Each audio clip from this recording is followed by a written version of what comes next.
What I saw has stayed with me my whole life. I was only 4. My parents took me to Yad Vashem. An image of a woman being burnt in an oven.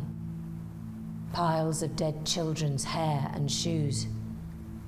A mound of skeletal bodies with numbers on their arms to remind them of their new nameless identity. What was their crime? Christ murderer, curly-haired freak.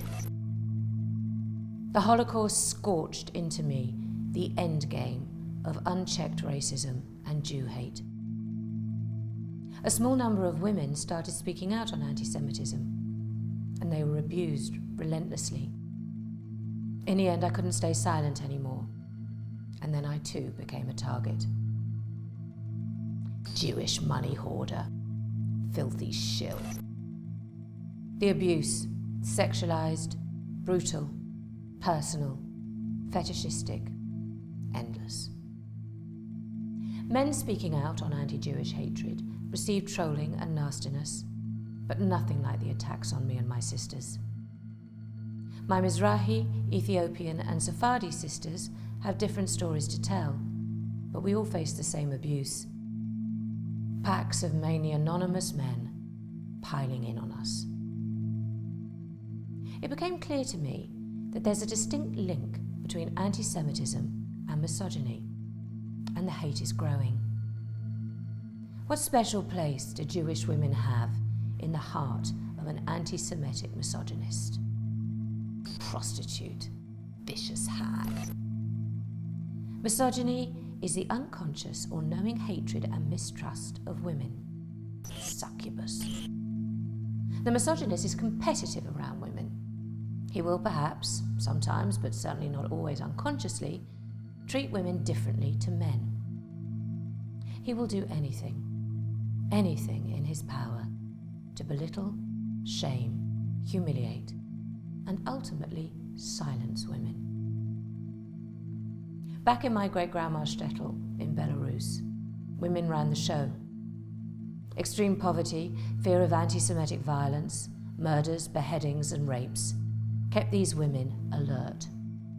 Like their mothers before them, and theirs before them, the Jewish Eastern European Balabusta knew how to survive, how to run a religious home, cook meals, run a small business, protect her family, and to make deals under extreme hardship.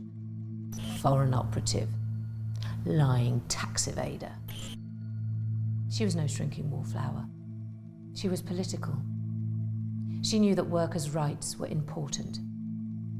And when my great-grandma arrived in Britain, she discovered that being a wife and a mother and a woman had very different connotations in this new world.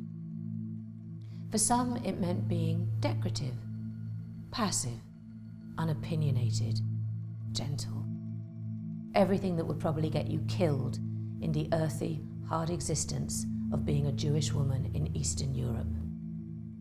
Everything a misogynist hates. Strong, sexual, opinionated, powerful, intelligent, kike, ugly Jew. But Jewish women, we don't frighten easily. It's in our DNA.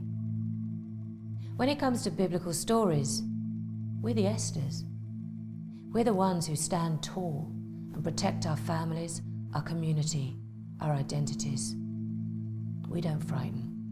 We won't shut up. We're fearless. We may not be white enough or Christian enough to fit into the hegemony. We aren't different enough to be obviously outside. So what are we? We're to be feared as shifty, different. And by some, we're hated. What do you think of when you think of Jewish women? Strong, brave, proud,